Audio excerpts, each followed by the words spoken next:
कारण दिल्ली स्फोटाबाबत एक मोठी अपडेट हाती येते।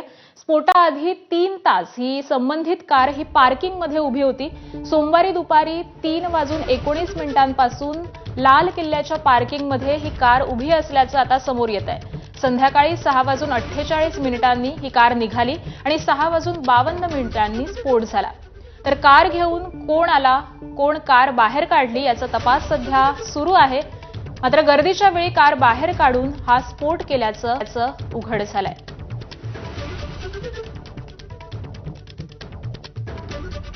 तर काल लाल किल्ल्यासमोर साधारण 6:45च्या सुमारास एका कारमध्ये स्फोट झाल्याची घटना घडलेली आहे आणि या संपूर्ण तपासामध्ये आता मोठी अपडेट समोर आलेली आहे। सोमवारी दुपारपासून ही कार या पार्किंगमध्ये उभी होती आणि काल संध्याकाळच्या सुमारास एका व्यक्तीनं ही कार बाहेर काढली। मोठ्या प्रमाणावरती या संपूर्ण परिसरामध्ये गर्दी असते आणि या गर्दीमध्ये या कारचा स्फोट झालेला आहे। त्यामुळे दिल्ली स्फोटाबाबत ही मोठी अपडेट आता समोर येते आहे। तपास यंत्रणांकडून कालपासूनच तपास सुरू झालेला आहे आणि त्यामध्येच ही मोठी माहिती समोर येते। स्फोटाआधी 3 तासांपासून या पार्किंगमध्ये ही संबंधित कार ही उभी होती। साधारण दुपारच्या सुमारास ही कार पार्किंगमध्ये आल्याचं कळतंय। 3 तास ही कार पार्किंगमध्येच उभी होती आणि त्यानंतर संध्याकाळी 6:48 ही कार पार्किंगमधून बाहेर पडली। या संपूर्ण परिसरात मोठ्या प्रमाणावरती गर्दी होती आणि साधारण 6:52 या कारचा स्फोट झालेला आहे। त्यामुळे ही कार घेऊन नेमका कोण व्यक्ती निघालेला होता, ही कार नेमकी कुणी बाहेर काढली, या सगळ्याचाच तपास हा सध्या तपास यंत्रणांकडून सुरू आहे। प्रामुख्याने NIA या संपूर्ण प्रकरणाचा तपास करतेय आणि गर्दीच्या वेळी ही कार बाहेर आल्यामुळे अनेक जण हे मृत्युमुखी पडलेले आपल्याला दिसले। अनेक जण जखमी देखील झालेले आहेत।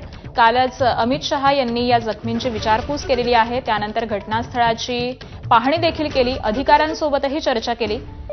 आज देखील मोठ्या प्रमाणात बैठकांचं सत्र हे दिल्लीमध्ये असणार आहे आणि याच सगळ्याच्या पार्श्वभूमीवर आता NIAच्या तपासामध्ये नेमकी कोणती माहिती अजून समोर येते हे देखील पाहणं महत्त्वाचं ठरणार आहे। परंतु काल लाल किल्ल्यासमोर ही एक मोठी घटना घडलेली आहे। साधारण 6:45च्या सुमारास या स्फोटची ही घटना घडली आहे।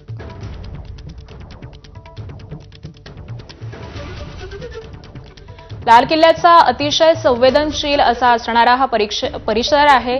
इथे मोठ्या प्रमाणावरती सुरक्षा यंत्रणा ही देखील नेहमीच तैनात असते, कारण मोठ्या प्रमाणावरती गर्दी होत असते। दिल्लीतील लोक त्याबरोबरच अनेक बाहेरून लोक देखील या संपूर्ण परिसरामध्ये येत असतात आणि संध्याकाळची साधारण वेळ होती, त्यामुळे मोठ्या प्रमाणावरती गर्दी ही रस्त्यांवरती पाहायला मिळत होती।